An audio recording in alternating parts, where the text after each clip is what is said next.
Good morning, good afternoon, good evening, everyone.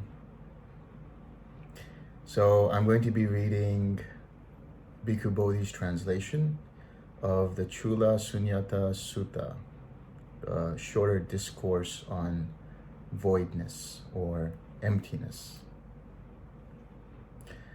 Thus have I heard, on one occasion the Blessed One was living at Savatthi in the eastern park in the palace of Megara's mother.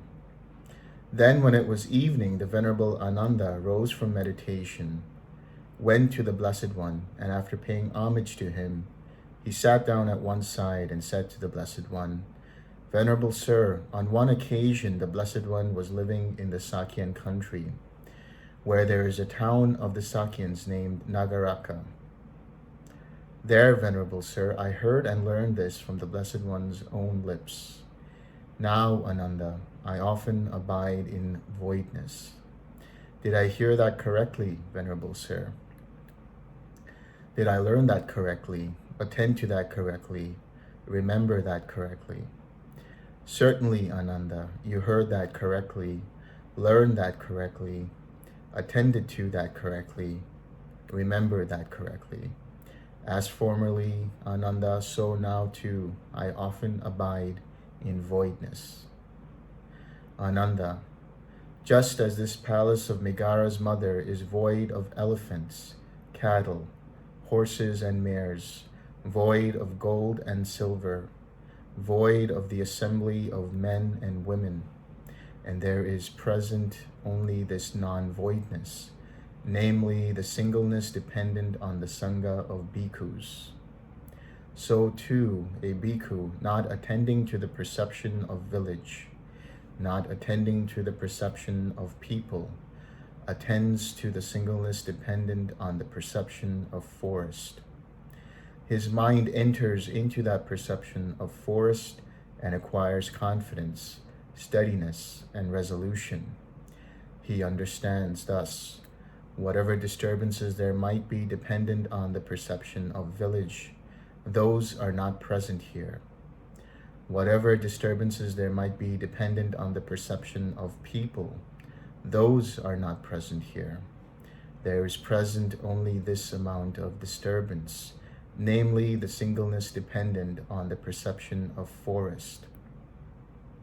He understands this field of perception is void of the perception of village. This field of perception is void of the perception of people. There is present only this non-voidness, namely the singleness dependent on the perception of forest. Thus he regards it as void of what is not there. But as to what remains there, he understands that which is present thus. This is present. Thus, Ananda, this is his genuine, undistorted, pure descent into voidness. Again, Ananda, a bhikkhu, not attending to the perception of people, not attending to the perception of forest, attends to the singleness dependent on the perception of earth. His mind enters into that perception of earth and acquires confidence, steadiness, and resolution. Just as a bull's hide becomes free from folds when fully stretched with 100 pegs, so too a bhikkhu, not attending to any of the ridges and hollows of this earth, to the rivers and ravines, the tracks of stumps and thorns, the mountains and uneven places, attends to the singleness dependent on the perception of earth. His mind enters into that perception of earth and acquires confidence, steadiness, and resolution. He understands thus whatever disturbances there might be dependent on the perception of people, those are not present here. Whatever disturbances there might be dependent on the perception of forest, those are not present here. There is present only this amount of disturbance, namely the singleness dependent on the perception of earth. He understands this field of perception is void of the perception of people. This field of perception is void of the perception of forest. There is present only this non-voidness, namely the singleness dependent on the perception of earth. Thus he regards it as void of what is not there. But as to what remains there, he understands that which is present thus. This is present. Thus, Ananda, this too is his genuine, undistorted, pure descent into voidness. Again, Ananda, a bhikkhu not attending to the perception of forest, not attending to the perception of earth, attends to the singleness dependent on the perception of the base of infinite space. His mind enters into that perception of the base of infinite space and acquires confidence, steadiness, and resolution. He understands thus whatever disturbances there might be dependent on the perception of forest, those are not present here. Whatever disturbances there might be dependent on the perception of earth, those are not present here. There is present only this amount of disturbance, namely the singleness dependent on the perception of the base of infinite space. He understands. This field of perception is void of the perception of forest. This field of perception is void of the perception of earth. There is present only this non-voidness, namely the singleness dependent on the perception of the base of infinite space. Thus he regards it as void of what is not there. But as to what remains there, he understands that which is present thus. This is present. Thus, Ananda, this too is his genuine, undistorted, pure descent into voidness. Again, Ananda, a bhikkhu not attending to the perception of earth, not attending to the perception of the base of infinite space, attends to the singleness dependent on the perception of the base of infinite consciousness. His mind enters into that perception of the base of infinite consciousness and acquires confidence, steadiness, and resolution. He understands thus, whatever disturbances there might be dependent on the perception of earth, those are not present here. Whatever disturbances there might be dependent on the perception of the base of infinite space, those are not present here. There is present only this amount of disturbance, namely the singleness dependent on the perception of the base of infinite consciousness. He understands. This field of perception is void of the perception of earth. This field of perception is void of the perception of the base of infinite space.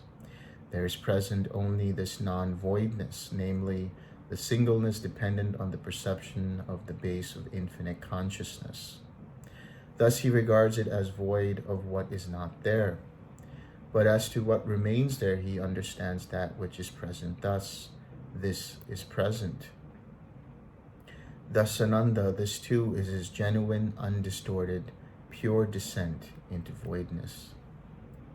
Again, Ananda, a bhikkhu not attending to the perception of the base of infinite space, not attending to the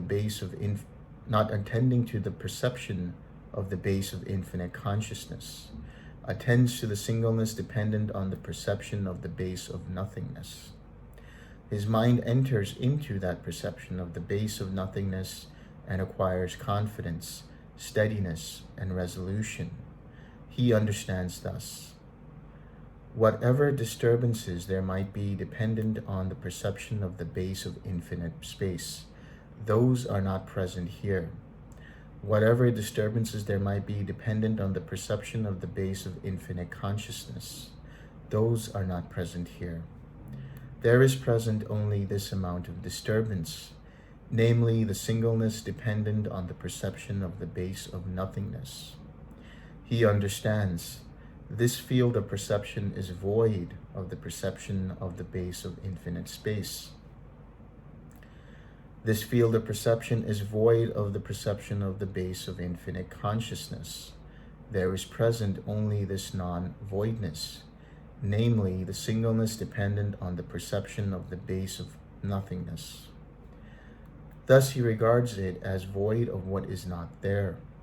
But as to what remains there, he understands that which is present thus. This is present.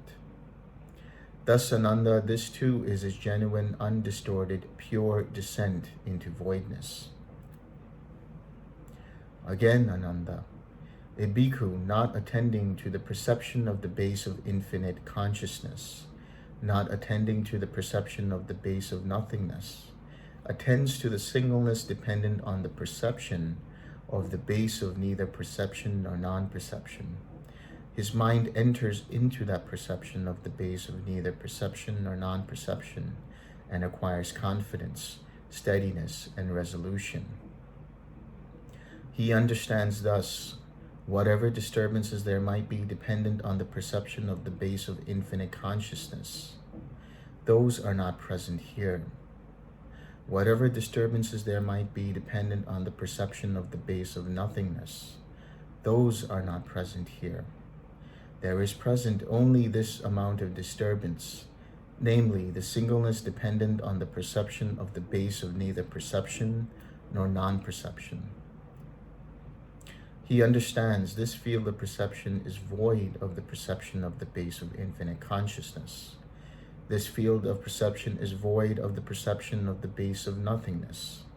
There is present only this non-voidness, namely the singleness dependent on the perception of the base of neither perception nor non-perception. Thus he regards it as void of what is not there, but as to what remains there, he understands that which is present thus. This is present. Thus, Ananda, this too is his genuine, undistorted, pure descent into voidness.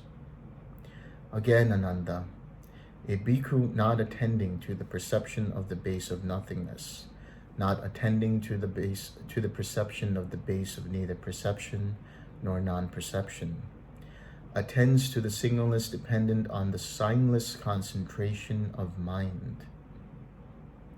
His mind enters into that signless concentration of mind and acquires confidence, steadiness, and resolution. He understands thus whatever disturbances there might be dependent on the perception of the base of nothingness, those are not present here. Whatever disturbances there might be dependent on the perception of the base of neither perception nor non-perception, those are not present here.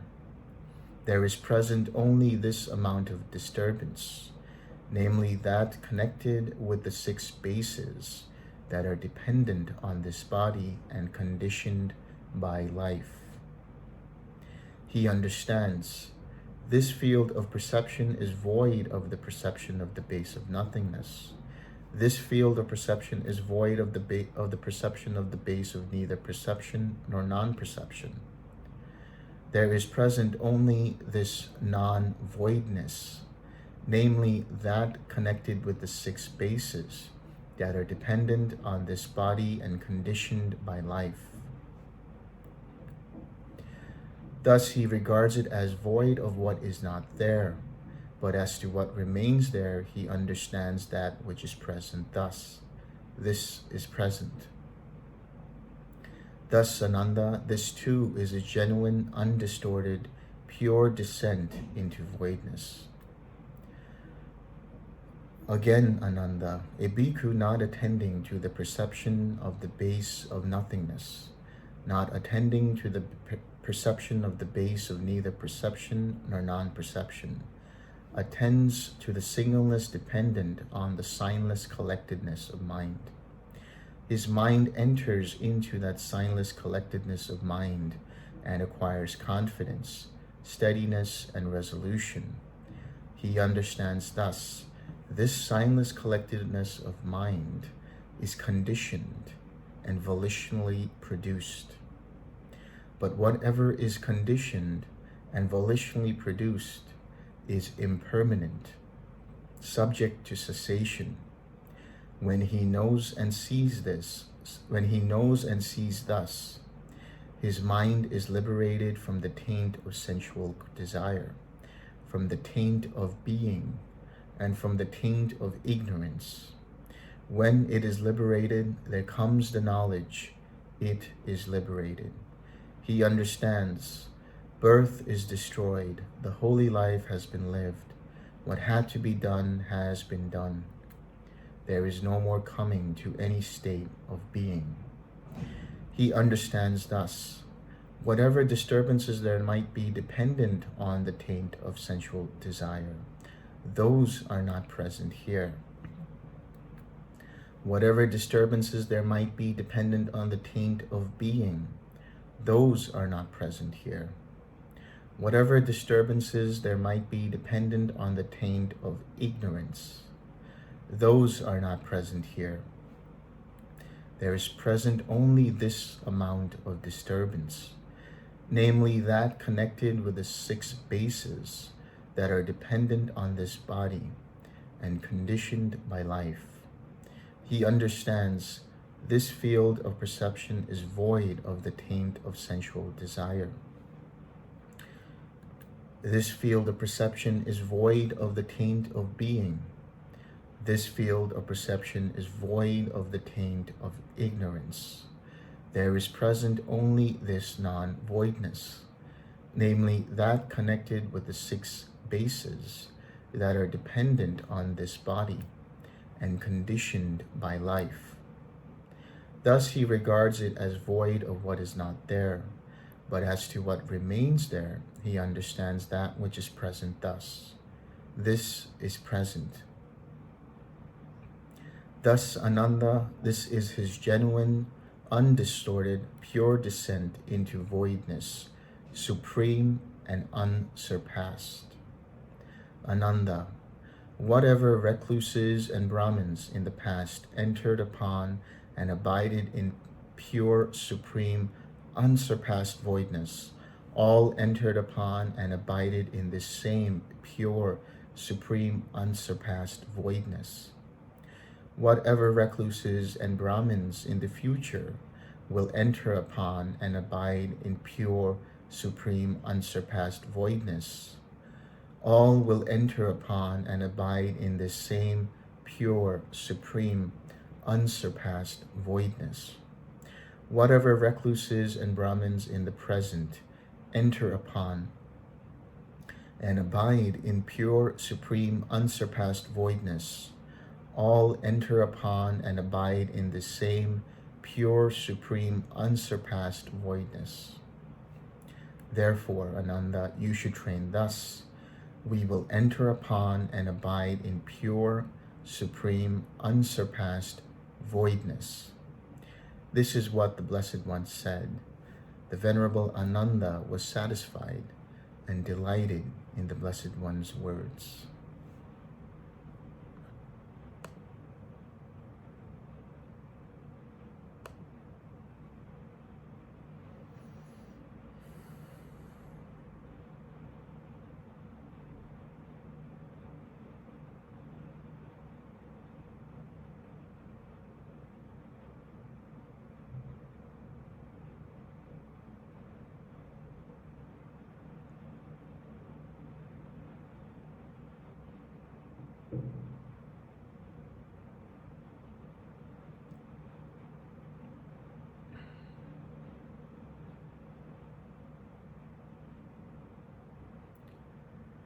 So what is this voidness that the Buddha talks about, that he abides in, as he says in this sutta?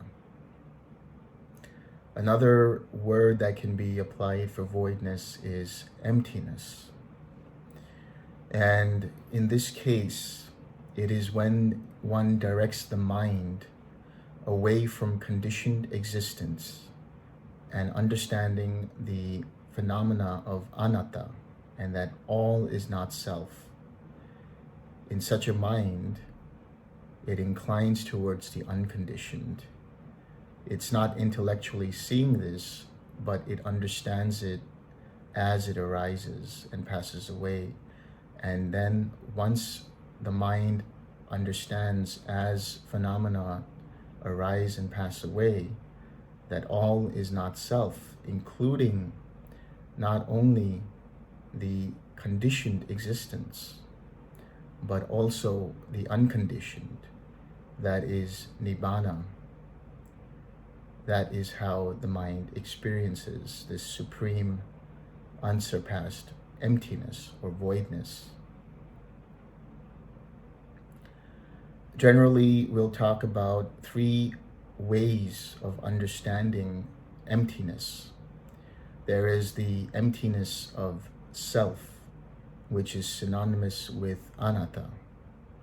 And this is discussed in the Samyutta Nikaya 35.85.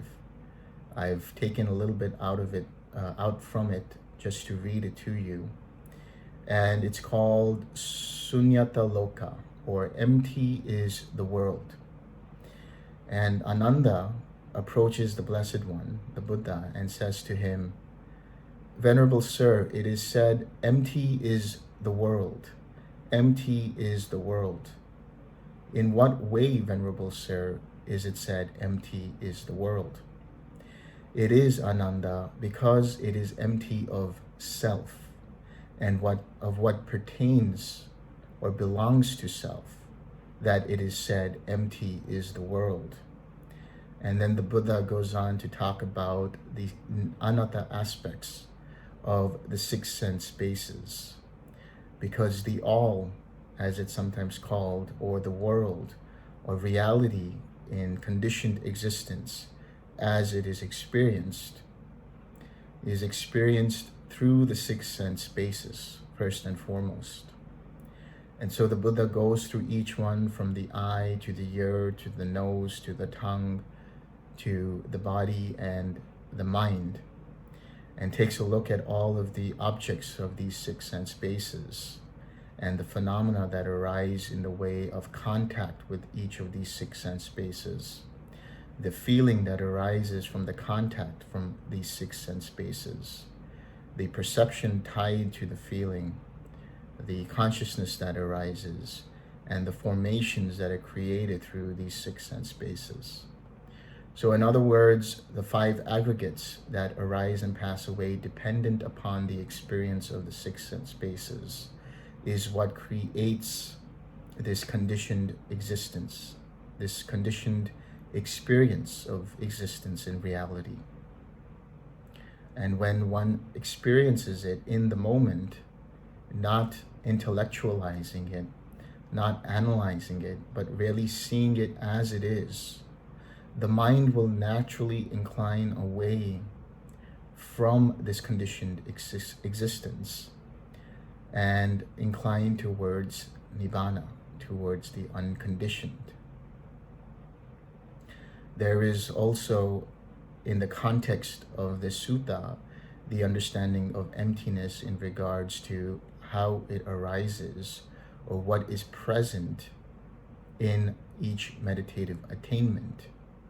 So what we are talking about here now is the voidness or emptiness of whatever factors there are present or not present in each jhana, as we traverse through the first four jhanas, and then through the bases of infinite space, infinite consciousness, nothingness, and neither perception nor non-perception. The Buddha uses an example of Megara's mother's palace, where there is only the Sangha there. There is only the assembly of monks. And so in that palace, there is the emptiness of elephants and cattle and horses and mares and gold and silver and assembly of other people. In the same way, when one enters the forest, it is void of any people and villages. Now, when we come to the example of the earth, some understand this to be a way of meditating through the earth kasina. But there is a simpler way to look at it and understand that the Buddha refers to the earth as earth, whether it's the external or internal earth element. But in this case, according to what it is said in the sutta, the Buddha is talking about the shapeless earth, just earth as it is, from which is shaped the rivers and the ravines and the mountains and the valleys and so on and so forth. So taking the common denominator of earth, empty of these shapes and forms upon earth.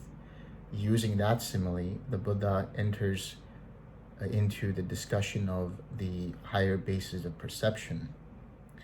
That's not to say that one cannot experience emptiness in the first four jhanas. If you look at it from this context, where you're talking about the voidness of factors of preceding states of mind, in the case of the first jhana, we have the emptiness of sensual pleasures, and there is the pleasure born from thinking and examining thought, intending upon an object of meditation, and there is the mental happiness and the mental bliss that arises. In the case of the second jhana, we have the emptiness of the thinking and examining thought, the thinking and imagining, which is then not present in the second jhana. And there is only the bliss and the happiness, the piti and the sukha that have arisen and stay. And then in the third jhana, we have the dissipation of piti, the dissipation of joy, and there is the sense of pleasant abiding. And so one factor of the second jhana is not present in the third jhana. Likewise, in the fourth jhana, both piti and sukha are no longer present, and there is only this pure mindfulness born from equanimity, a very steady presence of mind. And thus the fourth jhana is void or empty of the factors of the preceding three jhanas. Likewise, as we've seen in this particular sutta, each of the preceding bases of perception are void or empty of the preceding bases of perception. So infinite space is void of the sense of form. So going back to the simile of the earth that the Buddha talks about, one can also understand it to mean form. And so that could be why he is also talking about or starting with the base of the perception of infinite space. And so there is no longer contact with the grosser form, with the body, and there is now contact within the mentality. And so there is still contact arising in the way of perception of the base of infinite space. And then one transcends this and sees that the base of infinite consciousness is empty of the base of infinite space. And then the base of nothingness is empty of the base of infinite consciousness. And then finally, neither perception nor non-perception is empty of the base of nothingness. Another way to look at it is when you visit the park or when you visit a forest. In the daytime, you might hear all kinds of sounds, especially in the park with children playing and the cars passing by and so on and so forth. But in the silence of deep night, in that silence, you can still hear something, such as the crickets chirping or the owls hooting or something like that. Or when you are at home, there's a lot of activity and there's a lot of sounds during the daytime. But then when everyone is asleep and it's quiet at night, you might hear the hum of your laptop or the hum of your fridge and so on. While all these were present, what is not present is the sounds that were there during the daytime. There is also another way of understanding this particular way of seeing emptiness. When you look at the different attainments, the different levels of awakening, in the case of a Sotapanna, that mind of a Sotapanna is empty of the first three fetters.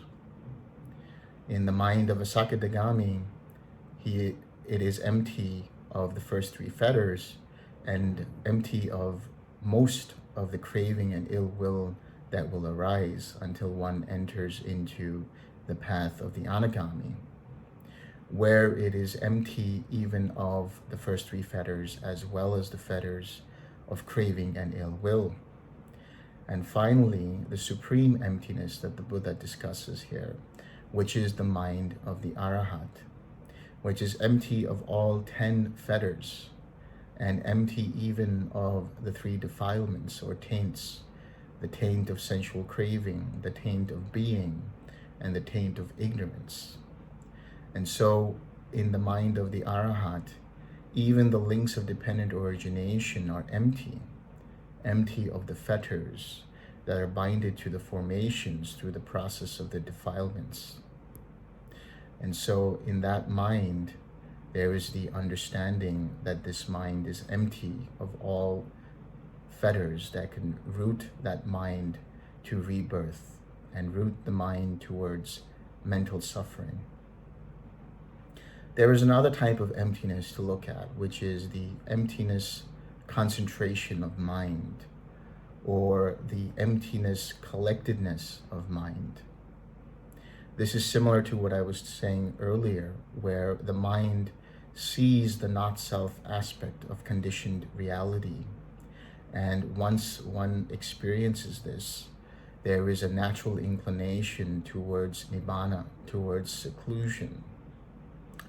And so one sees the emptiness of each of the aggregates: form, feeling, perception, formations, and consciousness.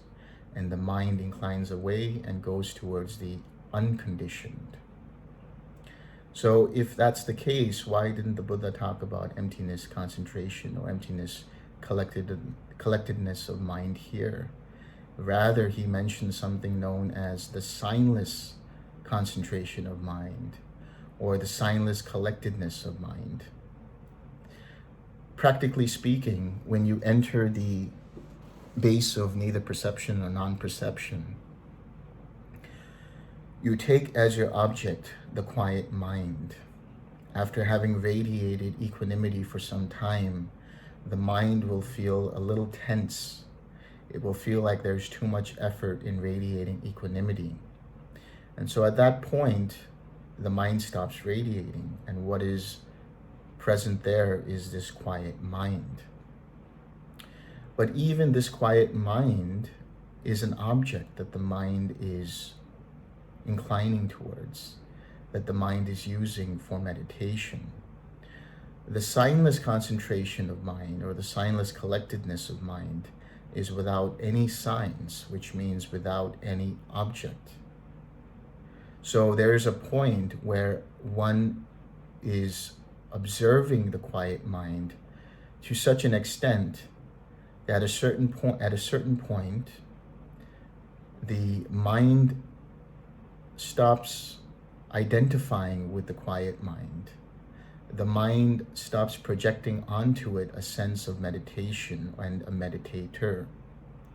It's so clear that the mind stops looking at the quiet mind as an object and even lets that go. And there is just this pure clarity of mind, this objectless collectedness, this objectless awareness that is so pristine that it is just pure looking.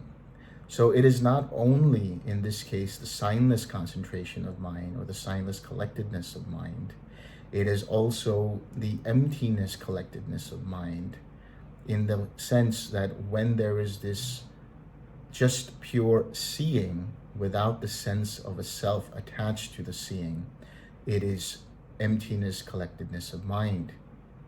And finally, it is also the undirected collectedness of mind.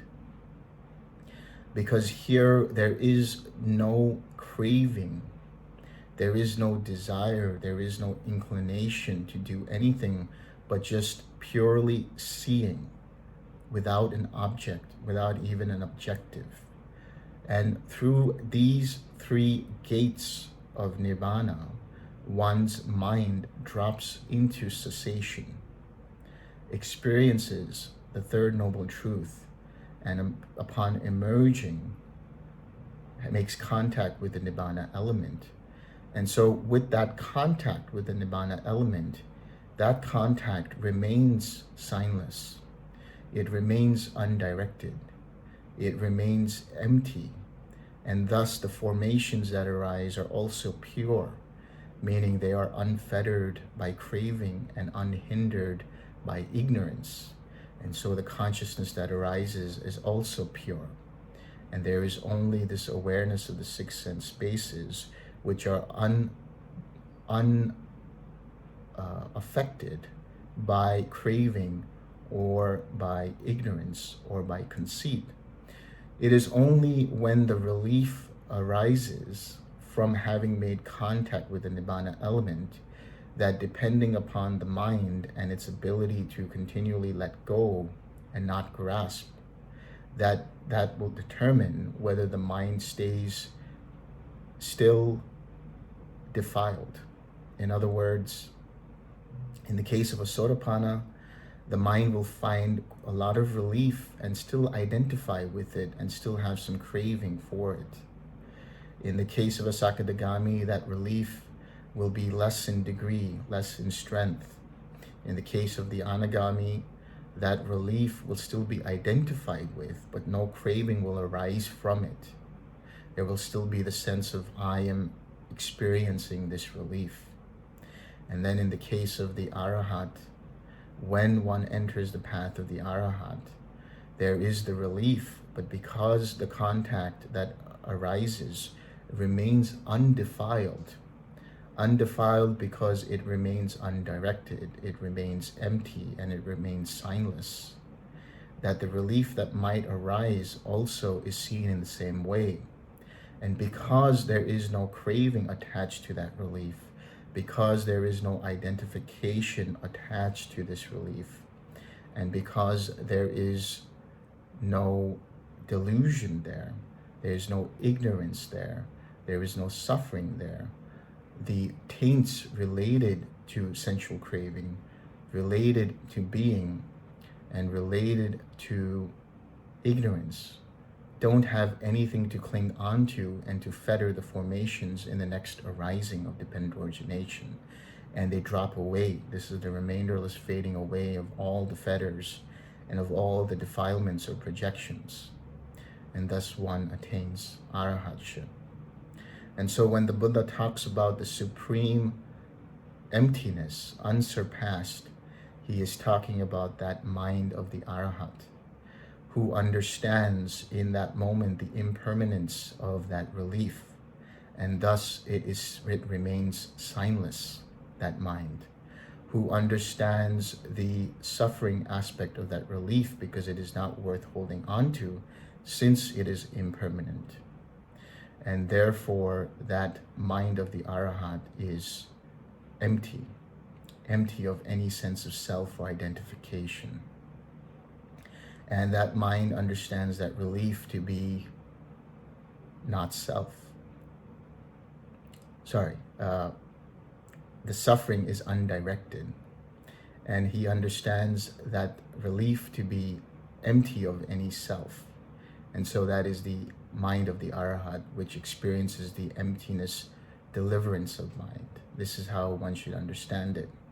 There is the signless related to impermanence, the understanding of impermanence, the undirected related to non-craving, understanding the suffering aspect, and the empty deliverance of mind related to understanding the not-self aspect of any aspect of existence, including the unconditioned.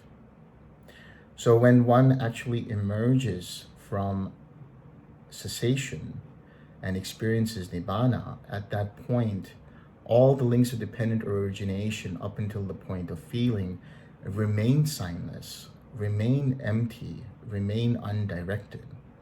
And so it is determined upon by the relief that one experiences and how one takes that relief. This is why it is said that when one experiences the sensory experiences, it's important to apply correct mindfulness and understand if there is craving arising from it or any identification arising from it. Because the more one understands this, the more one lets go. And in that continual process of letting go and non-grasping, one continually experiences nibbana.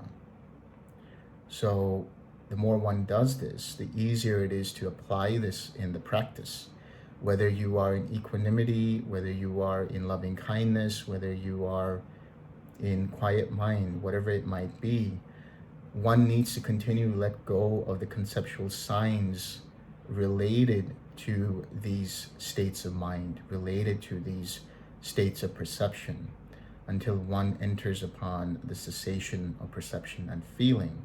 Because automatically such a mind will remain empty, remain signless, and remain undirected. And so it's up to the mind and its understanding to see that even that relief should not be held on to. Even that relief should be understood as not self, as impermanent, and not worth holding on to.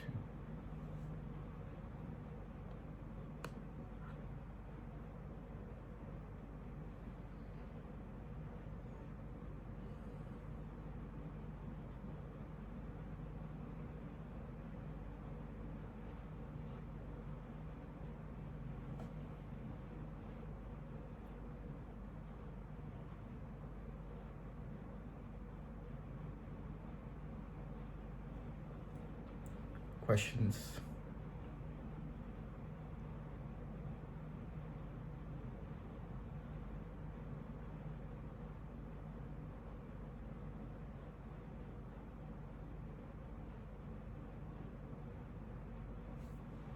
In the signless concentration. Sorry, Bharat, I didn't hear when you started. Can you please repeat again? In the sutta, it refers to the disturbances of the six sense bases when it comes to the signless concentration. So can you elaborate on that and maybe give some examples? What is meant by disturbances of the six sense bases in that context? Yeah, in short, it's really the experiences of the six sense bases. So even in the case of an Arahant, there will still be disturbances, meaning there will still be activity going on in relation to the experience of the six sense bases. But there will not be any craving or identification that arises from the feeling of that sensory experience or from the perception of that sensory experience.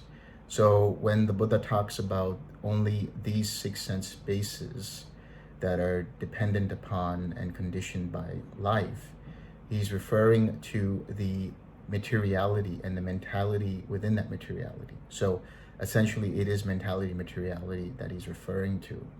And it's through the faculties within mentality materiality, which is the body itself, the faculty of contact, the faculty of feeling, the faculty of perception, the faculty of intention, and the faculty of attention, through which the processes of feeling, perception, contact, attention, and mindfulness occur. So there will still be disturbances in relation to the arising and passing away of sensory experiences, but those are not clung to, those are not craved for, and those are not attached to with a sense of self or identified with.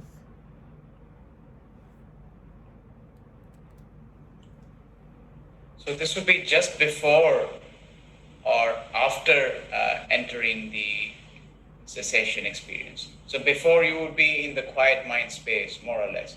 So there won't be much of the sensory inputs or experiences. It's just after emerging from the cessation experience that one is now open to sensory field.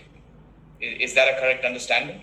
So in the case of the signless concentration of mind, it occurs when you let go of even the quiet mind that you take as your object. So as I said, it's just a pure awareness, pure seeing without any objective, without any sort of doer there, without any sense of self in that watching.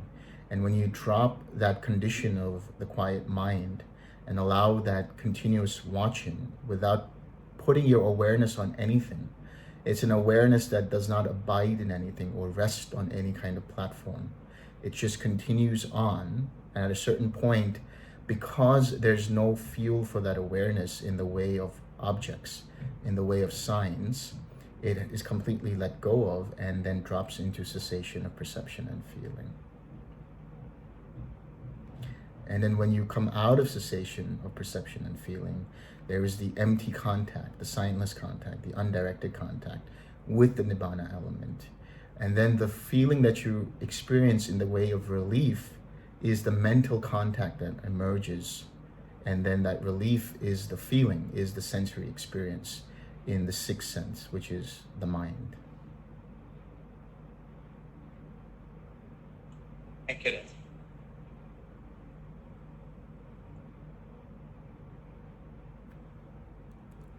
I would like to ask regarding the sinus concentration, is this something that precedes the cessation? That means after neither perception nor non-perception, then the sinus concentration occurs, after which the mind drops into cessation. And after that, during cessation, can I say that the mind does not exist? And after cessation, then the sinus concentration comes back. When the mind, during cessation, the mind temporarily ceased, and then the mind emerges from cessation. I'm not sure whether that is correct. Okay. Can I say during cessation, the mind does not exist? Yeah, you should not use the word exist or non-existence here, because the mind is still present. There's no feeling or perception there. The moment you use the words like exist or not exist, you're getting into the territory of personalizing the mind with the sense of self. It's more of an understanding and seeing this way, that when the mind stops in terms of its activities of feeling and perception, so too the experience of conditioned reality. That's the way to look at it, rather than saying if it exists or not exists. Because there is still present the six sense bases, there is still present the faculties, which, if you go back in some suttas, talk about what is the difference between death or the dissolution of the body and the cessation of perception and feeling. And so in the case of death, the faculties are impaired, are no longer functional. But here the faculties, the sense faculties, the mind faculties are still present, and they're bright, but they're not active. There's no perception or feeling there. That's the way it should be understood. Okay, because based on my own understanding is that during cessation, the mind temporarily ceased. Yes. So that to me personally seems like the mind stops existing when it drops into cessation. Because during cessation, the five aggregates, can I say that because there's the cessation of perception and feeling, that means that to me that the mind is no more. We can't use that to say that during cessation there's a mind there in concentration. That's my interpretation. That's why I use the word does not exist. And when the mind emerges from cessation, then the five aggregates will come back into play. So it seems a bit contradictory to say that the mind emerges from cessation, you see. So that's why I want to clarify this point. Or should I say, inside cessation, that there is the cessation of perception of feeling, but there's still the mind is still there. If I say that, would it be wrong? There's still a mind there. There is still a mind there in relation to mentality, materiality, in relation to the faculties that are still there. They're not impaired. So we have to come to the understanding of what mind is from what you're seeing, because it's not that the mind doesn't exist. It's still present in the way of mental and physical faculties. It's still there, but there's no activity going on. There's no neural activity going on. There's no perception and feeling in that case. There's no consciousness there. So as long as that is not there, there is no experience of conditioned reality. So it ceases to that extent. It doesn't cease to the extent of non-existence, which would mean that it cannot exist any longer. To me, that means when there's feeling, perception, consciousness, those are the things that we call the mind, you see. So when there's a cessation of feeling, perception, and consciousness, and yet in cessation, the mind is still there, then how are we supposed to understand? How am I supposed to understand that? Because without consciousness, what is mind? Without feeling, without perception? Yeah. I'm referring to the faculties, which means the process, the faculties means the 6 sense bases, meaning the 6 physical senses, the eye, the ear, the nose, the tongue, the body, and the mind are still present in cessation of perception and feeling. The difference is they are not active. So they are still quite present in terms of their physicality, the activities of these 6 sense spaces. So if you want to say that the mind is basically based on these activities, to that extent you can say that the mind ceases to exist. But there is still a mind in terms of the physical aspect of the mind, the 6 sense organs, if you will. So is the silence concentration a prerequisite for the mind to drop into cessation? No, it's because not. Is it neither perception nor non-perception, and from there then the mind drops into cessation direct, or there has to be a silence concentration as a prerequisite before the mind drops into a cessation? Yeah, so it's not a prerequisite that the silence concentration of mind needs to be there. What I'm saying is, whether you're aware of it or not, whether you experience it or not, there is that silence concentration of mind, that silence collectedness of mind. When your mindfulness becomes sharper and when you destroy the first 3 fetters, you can become more aware of this in-between state of the neither perception or non-perception, and the cessation of perception and feeling. See, what happens is eventually, whether you are a Sotapanna or not, even before you become a Sotapanna, you still experience this signless collectedness of mind. It's just that it's not experienced in the way of a conscious experience. It's that the mind goes through it without it understanding what it's going through. But when you look back into it, when you really study it in terms of contemplating and understanding it while you're experiencing it, you will see that the mind has let go of the object of quiet mind, and there is just this pure clarity that remains. But it's not a prerequisite, it's just a step that occurs whether you're aware of it or not.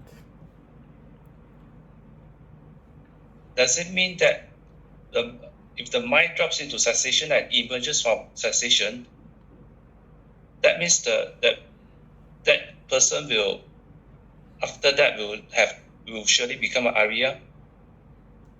Once that undergoes this cessation, emerges, can it still be a Putujana, or it will definitely be Arya? Can you say that again, please? Because I didn't get the whole thing. If the mind drops into cessation and emerges from cessation, does that person will change lineage and become a noble one, or still remain still remain a worldling? It depends if wisdom is present, which means that when the mind emerges from cessation and one sees or experiences the links of dependent origination and sees that this is an entirely impersonal process, through that realization, through that understanding, through that knowledge and vision, one drops the fetter of the personality view. So also drops the fetter of doubt, also drops the fetter of the belief in rites and rituals taking you to Nibbana, because one has seen for oneself how this process works.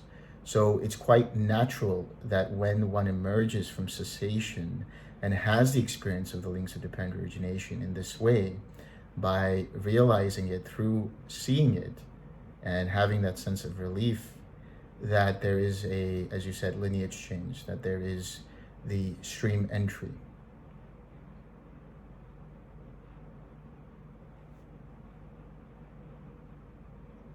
Can it be said that only during the Buddha Sasana that either the Buddha or the disciples, or when they are Pacceka Buddha, only then during those periods that people can enter to cessation? If outside those periods, people cannot enter to cessation? Is it cessation will, it sounds like once cessation is attained, then that person will become a Arya. So in that case, does it mean that during those periods where the Buddha does not arise, no one can attain cessation? No, it's not that case. So first of all, you need to understand that stream entry is not dependent upon the cessation experience. Any of the four paths of the stages of enlightenment, whether it is stream entry or Sakadagami or Anagami or Arahant, can be experienced or seen and understood without the cessation experience. The cessation experience is not necessary. What is necessary is the insight and the wisdom that arises from that insight into the nature of reality. Once that is there, then one can enter the stream, and that is not dependent upon the cessation experience. Because I equate the cessation with something like Nibbana. Nibbana still with the body remaining. So because Sotapan has a glimpse of Nibbana and have a taste of Nibbana and a taste of the unconditioned. So I interpret that as that they have at least entered to cessation once. That is how they have that glimpse of Nibbana and unconditioned element. Okay. So please tell me if that view is mistaken. I mean, based on what you told me, cessation is not a prerequisite to become a stream enterer. So actually, when a Sotapan have a glimpse of Nibbana and a taste of the unconditioned, and they become a Sotapanna, so how should I interpret that? What exactly do they experience to, go into Arya? So when I say cessation, I'm referring to the cessation of perception, feeling, and consciousness. That is different from the third noble truth of cessation of craving, cessation of suffering. There is the state called cessation of perception and feeling, but the Sotapanna, or one who enters the stream, when one becomes a stream enterer, it can happen with the understanding of reality, understanding of the links of dependent origination, understanding of the three characteristics of reality. And by doing that, one drops the notion of self or the sense of a permanent self. So in the dropping, in the letting go, the destruction of craving, that is Nibbana. And that is not dependent upon the cessation of perception and feeling. It's just that one of the ways that one can become a Sotapanna is through the process that arises after cessation of perception and feeling, where one sees the impersonal, impermanent nature of how reality or conditioned existence is brought forth. But if there is an understanding in seeing with wisdom, regardless of whether one has cessation of perception and feeling or not, one still experiences the third noble truth, which is the cessation of craving for that point, to that point. So up until that point, there can still be craving arising in the case of a Sotapanna, but there is that glimpse, as you said. So Nibbana can be equated with the third noble truth of cessation of craving, but not with the cessation of perception and feeling. The cessation of perception and feeling is just a state. It's still a conditioned state, but Nibbana remains unconditioned. So the experience one has of deconditioning the mind where the mind becomes unconditioned by letting go of craving, in that time, one experiences nibbana, having let go, and so enters the stream. So can I equate cessation with nibbana? When you're saying the third noble truth of cessation, the cessation of craving, the destruction of craving, not the cessation of No, perception. I'm talking about.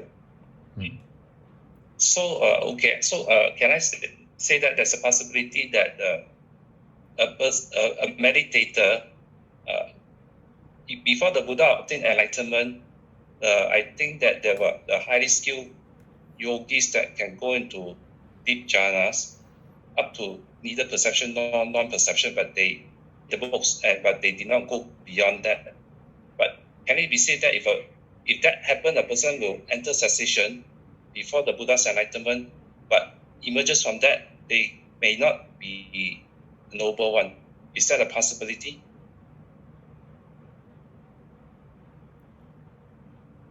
You're saying if cessation can occur outside of the Dhamma, meaning outside of the context of the Dhamma, that if there's an experience of cessation.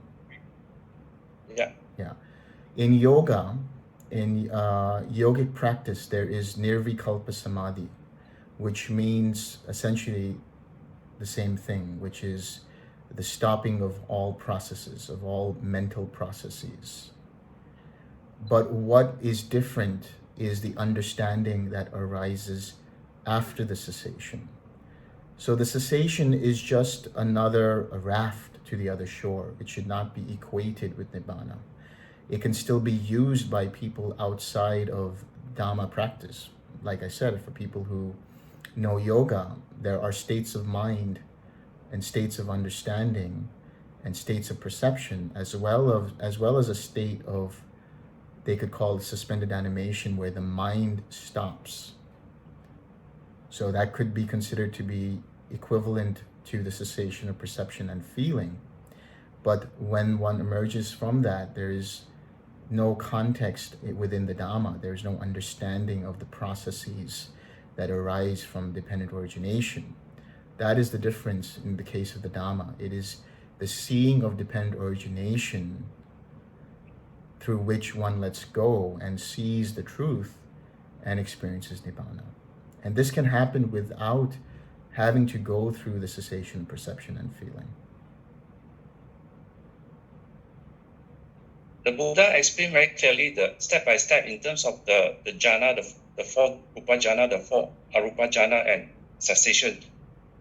Is there anywhere in the sutta that the process of becoming a Sotapanna, having the glimpse of nibbana, seeing the unconditioned, that the Dhamma I arose, that is being explained as clearly as is being explained in terms of this voidness, the step?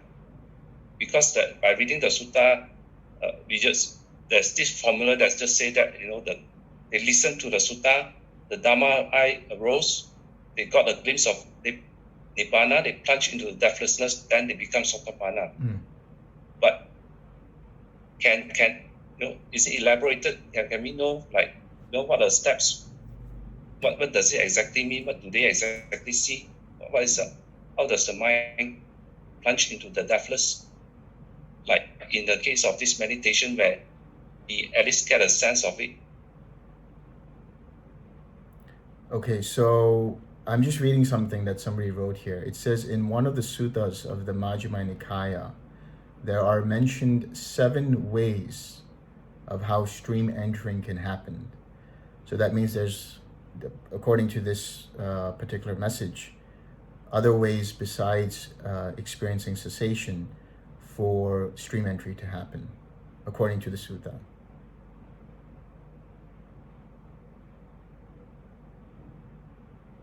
Okay.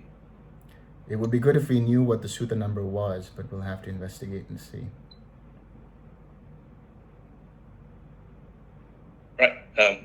In terms of the Sotapanna being the cessation of a craving, Nibbana being the cessation of craving, I'd like to ask, how do we differentiate between desire and craving? I mean, desire in the sense that the desire that doesn't create any karma.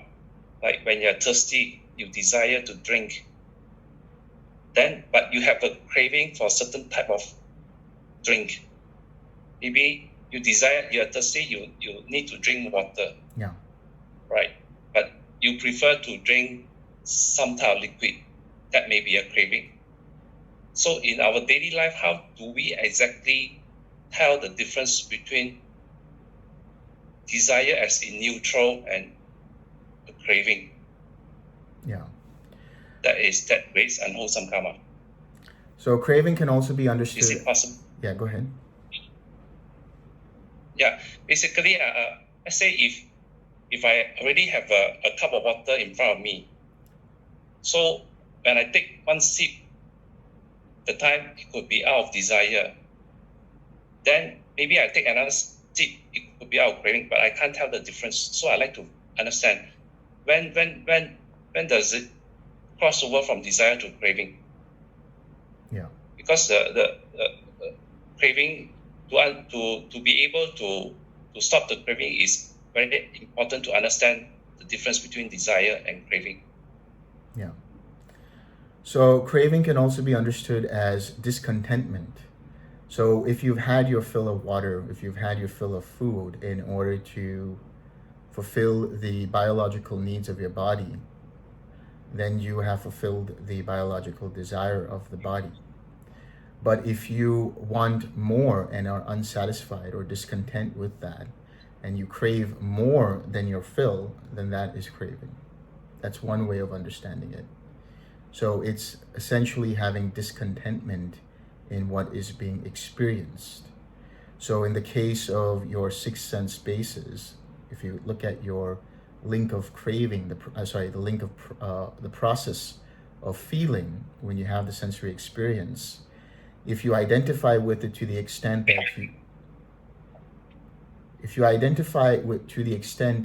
that there is this sense of wanting more of it or not wanting any of it because you're either attaching to it or you're having aversion towards it, that is craving.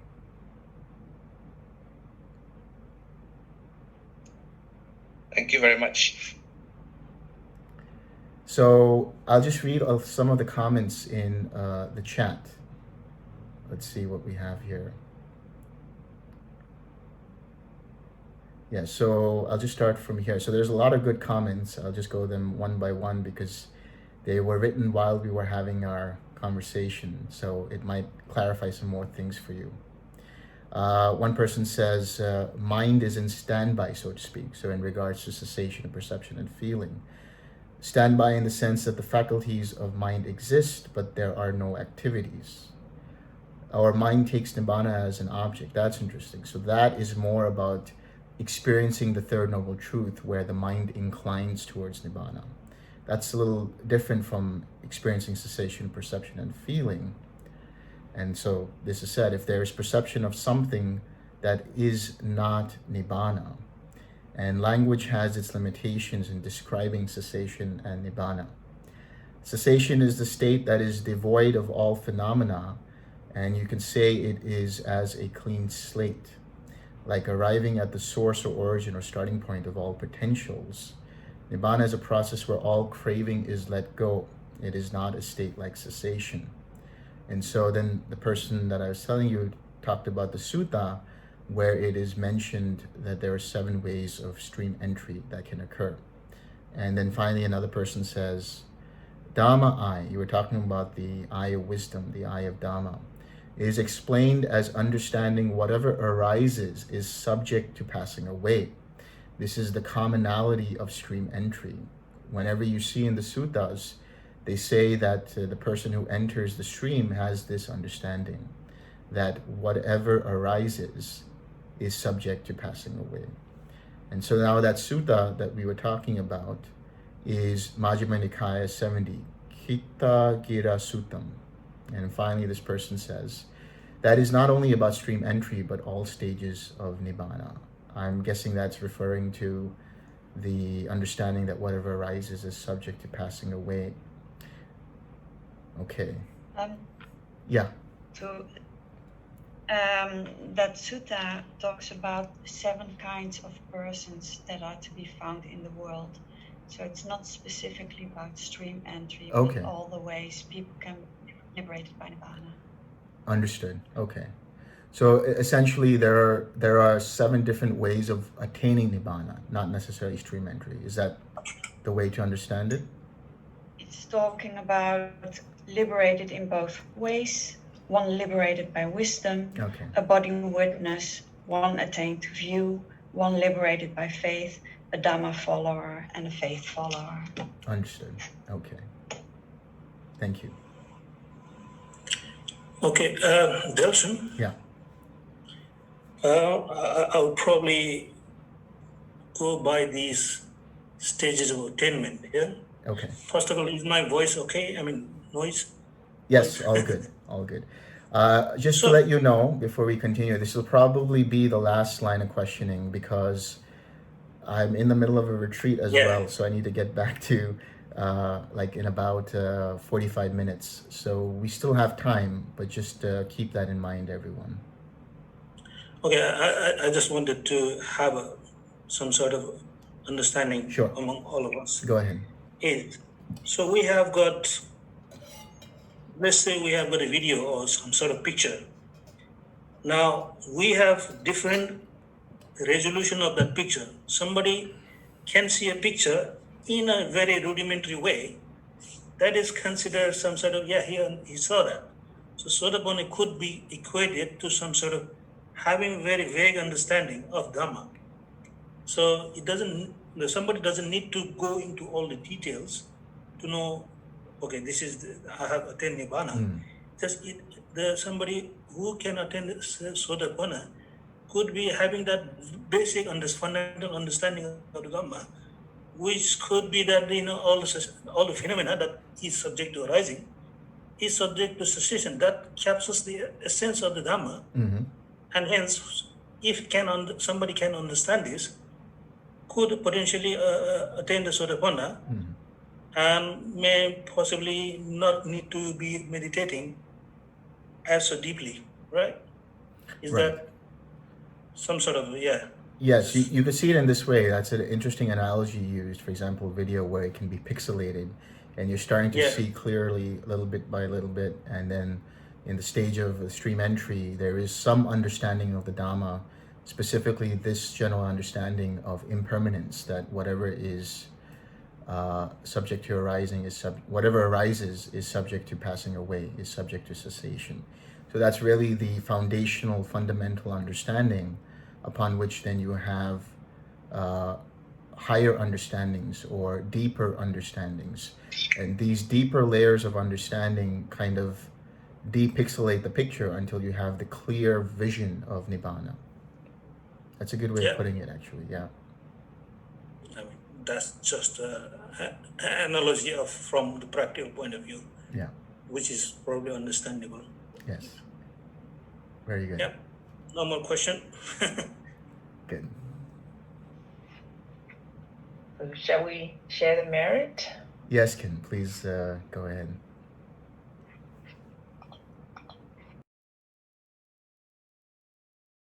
Let's all share merit together. May suffering ones be suffering free, and the fear-struck fearless be. May the grieving shed all grief, and may all beings find relief. May all beings share this merit that we have thus acquired for the acquisitions of all kinds of happiness.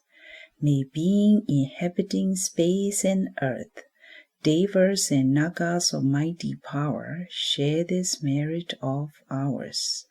May they long protect the Buddha's dispensation. Sadhu, sadhu, sadhu.